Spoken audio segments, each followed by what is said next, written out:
Sambutan Ketua Dewan Pengarah Badan Pembinaan Ideologi Pancasila Republik Indonesia.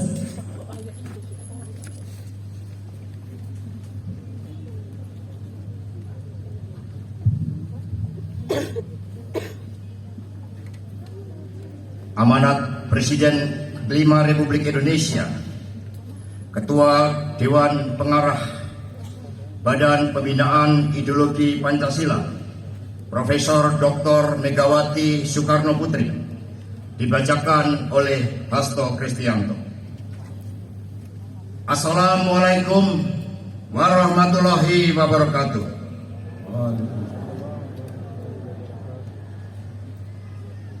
Salam damai sejahtera untuk kita semuanya. Shalom, Om Swastiastu, Namo Buddhaya, salam kebajikan, Rahayu. Marilah terlebih dahulu kita petikkan salam nasional kita. Salam Pancasila. Merdeka! Merdeka! Merdeka! Puji syukur kami panjatkan kehadirat Tuhan Yang Maha Kuasa, Allah Subhanahu wa Ta'ala.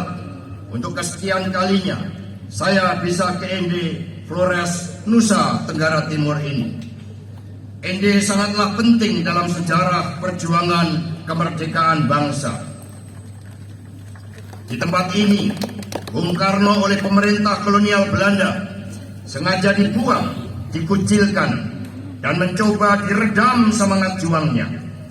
Namun yang terjadi adalah sebaliknya. Api perjuangan Bung Karno justru semakin bergelora, bahkan disempurnakan oleh perjumpaan dengan sahabat-sahabatnya yang berasal dari kalangan rakyat biasa. Karena itulah Bung Karno begitu akrab dengan seorang nelayan yang bernama Pak Kota, Pak Durham seorang penjahit, dan Ali Pambe seorang montir mobil. Hal ini terjadi mengingat kaum bangsawan dan kaum cerdik pandai saat itu merasa takut berdekatan dengan sosok pejuang revolusioner seperti Bung Karno. Tekanan hukum oleh kaum penjajah telah memenjarakan kebebasan untuk berani bersuara, berserikat, dan berkumpul. Saudara-saudara sekalian, api perjuangan Bung Karno inilah yang kita temukan di ND. Sebab di tempat inilah Bung Karno menghadapi tantangan perjuangan dan situasinya sungguh amat berat. Beliau sendiri mengatakan, kalau di Sukamiskin tubuhku di penjara, di Flores ini semangatku di penjara. Aku diasingkan dari manusia. Aku diasingkan dari manusia, dan diriku bagaikan seekor burung elang yang dipotong-potong sayapnya. Meskipun demikian, ketika ada seorang stoker berbadan tegap yang menawarkan saya untuk keluar diam-diam dari ND, Bung Karno menolak dan mengatakan, itu bukan cara Bung Karno kabur dari tempat pembuangan. Oleh rakyat, aku dianggap sebagai lambang dari perjuangan kemerdekaan. Dengan tetap tinggal di tempat ini, di Flores ini, rakyat dapat menilai bagaimanapun seorang pemimpin juga menderita untuk cita-cita. Karena itulah lebih baik bagi Soekarno untuk tetap berada di tempat ini sebagai pengorbanan dari cita-cita. Karena itulah ketika Belanda menyusun barisan berdampingan dengan keju dan mentega, kita harus menyusun barisan perjuangan bersama dengan mataharinya sejarah.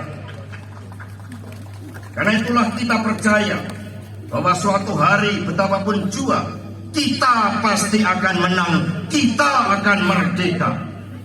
Dalam fajar itu kawan, aku tidak akan melarikan diri dari Flores secara diam-diam, tetapi aku akan berbaris keluar dengan kepala tegak. Saudara-saudara sekalian, betapa bergetar hati kita melihat semangat pemimpin seperti itu. Pemimpin tidak pernah lari dari tanggung jawab. Pemimpin itu berjuang bagi kepentingan bangsanya dan menjadi suri teladan bagi rakyat yang dipimpinnya. Saudara-saudara sekalian, peringatan hari lahirnya Pancasila yang dilakukan di ND ini tidak lain untuk memahami bahwa Pancasila lahir tidak melalui jalan mudah. Bayangkan, dalam usia yang begitu muda, sekitar 16 tahun, Bung Karno sudah bergulat dengan pemikiran para tokoh-tokoh dunia seperti Mahatma Gandhi, Sun Yat-sen, Thomas Jefferson, Abraham Lincoln, Kemal Atatürk, Jamaluddin Al-Afghani, Muhammad Abduh, Rousseau, Adler, Karl Marx, Engels, Otto Bauer, Ernest Renan, hingga Mazzini dan Garibaldi. Seluruh pemikiran tokoh dunia ini dibumikan dalam problematikanya rakyat Indonesia guna merumuskan ide dan imajinasi tentang Indonesia Raya. Seluruh dialektika Bung Karno pun semakin matang ketika bertemu dengan para tokoh pergerakan di Bandung. Di kota Bandung inilah Bung Karno merumuskan falsafah pembebasan dari sosok petani yang namanya Pak Marhen. Dari perenungan ini lahirlah asas perjuangan PNI, yakni sosio-nasionalisme dan sosio-demokrasi yang menggalang rakyat untuk kemerdekaan Indonesia. Dalam keseluruhan proses lahirnya Pancasila, ND memiliki peran penting karena disinilah kontemplasi itu dilakukan. Hal ini ditegaskan oleh Bung Karno. Di Pulau Flores yang sepi ini, aku tidak memiliki kawan, maka aku menghabiskan waktu berjam-jam di bawah pohon sukun dan pohon di halaman rumahku. Aku merenungkan ilham yang diturunkan oleh Tuhan yang kemudian dikenal dengan Pancasila. 5 butir mutiara yang begitu indah itu aku gali jauh ke dalam bumi karena tradisi kami sendiri. Dan itu dilakukan di bumi ND yang indah ini. Hadirin dan saudara-saudara sekalian, Pancasila terbukti menjadi falsafah pemersatu bangsa dan menjadi jiwa bangsa. Pancasila juga menjadi jawaban atas struktur dunia yang tidak adil. Dengan Pancasila, Bung Karno memperjuangkan suatu tatanan dunia baru yang bebas dari imperialisme dan kolonialisme. Sebab apa yang terjadi dengan feudalisme, liberalisme, kapitalisme, hingga komunisme, semua memiliki sejarah penjajahan, sesuatu hal yang ditentang oleh Bung Karno selama hidupnya. Pancasila tidak pernah mengenal penjajahan, saudara-saudara sekalian. Pancasila dalam visi geopolitik ini sangat penting. Dengannya Indonesia bertekad menjadi taman sari dunia. Dengan cara pandang ini pula, beberapa waktu yang lalu saya menerima amanat sebagai juri dari Zayat Award Human Fraternity, sebuah lembaga kemanusiaan dan perdamaian antar umat manusia sedunia yang didirikan oleh Grand Sheikh Al-Azhar dari Mesir, Profesor Ahmed Tayyib, dan Sri Paus Franciscus, 2 orang tokoh dunia Islam dan Katolik. Kepercayaan kedua tokoh agama dunia tersebut seakan merekonstruksi sejarah dialog Bung Karno dengan tokoh Katolik Peter Johannes Boma dan Pater Gerardus Hutchings dari Sarekat Sabda Allah dengan Kiai Haji Ahmad Hasan, seorang tokoh Persis dari Bandung ketika Bung Karno diasingkan di kota ND ini. Saudara-saudara sekalian, Pancasila tidak akan pernah kehilangan relevansinya di dalam menyelesaikan berbagai persoalan bangsa. Pancasila tetap menjadi landasan yang sangat kokoh dan visi Indonesia bagi dunia. Karena itulah pesan saya dari bumi ND ini, jangan pernah berhenti membumikan Pancasila. Jalan Trisakti sudah disediakan oleh Bung Karno agar Indonesia bisa berdaulat di bidang politik, berdiri di atas kaki sendiri di bidang ekonomi, dan berkepribadian dalam kebudayaan. Bangunlah rasa percaya diri rakyat sebagai bangsa pelopor. Kita bangsa pelopor, bukan bangsa yang mudah silau oleh kemajuan bangsa lain. Kepada seluruh pemuda-pemudi Indonesia, teruslah berjuang menguasai ilmu pengetahuan dan teknologi, serta memperkuat riset dan inovasi. Perhebatlah energi gotong royongmu, sebab alam Indonesia ini sangatlah indah.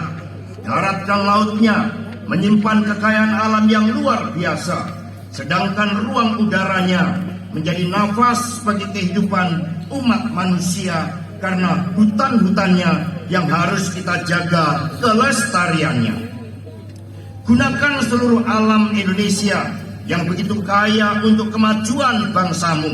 Jayalah Indonesiaku, Indonesia Raya yang sebenar-benarnya, dan Indonesia yang berpancasila. Selamat berjuang, merdeka!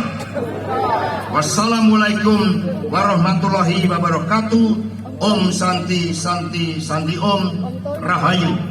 Megawati Soekarno Putri, Presiden kelima Republik Indonesia. Kami sampaikan permohonan maaf bahwa Ibu Megawati Soekarno Putri tidak bisa hadir di sini. Beliau kurang sehat, mohon doanya. Tetapi percayalah bahwa bumi ini selalu memberikan semangat bagi kita, bagi Indonesia dan dunia, karena disinilah Pancasila dikontemplasikan. Salam dari Ibu Megawati Soekarno Putri yang selalu berdoa buat masyarakat ini, khususnya bagi anak-anak muda generasi masa depan bangsa. Terima kasih.